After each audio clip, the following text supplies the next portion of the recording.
Assalamualaikum warahmatullahi wabarakatuh, and my name is Nur Arashada binti Khalid. I am from 5C and my student ID is 2022481038. The topic today was about bullying, and the title of the news was Masalah Disiplin Kalangan Pelajar, Kembalikan Kuasa Autorektif kepada Sekolah, and the sources is from Esru Awani, date 3 August 2024. For the news analysis, there are three things that need to be studied, which is power, conflict, and influence. For conflicts, there are two types of conflicts, which is communication conflicts and content conflicts. For communication conflicts, misunderstandings between students, teachers, and parents can lead to feeling of disrespect and neglect. For example, including unclear rules, inconsistent enforcement, or lack of open dialogue about expectation and consequences. Next, for the content conflicts, there are the disagreements over policies, teaching methods, or cultural values that can lead to resistance and behavioral issues. For instance, students might find certain rules overly rigid, while teachers may struggle to enforce discipline without adequate support from authorities or parents.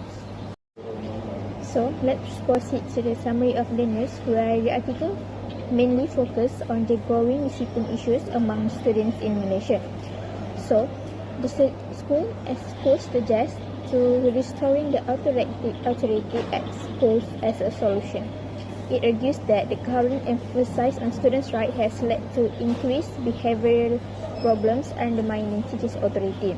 This proposal includes empowering school administrators and educators with stricter disciplinary powers. This was to create respectful and effective learning environment. Finally, for the influence, we studied about who influenced the situation and how.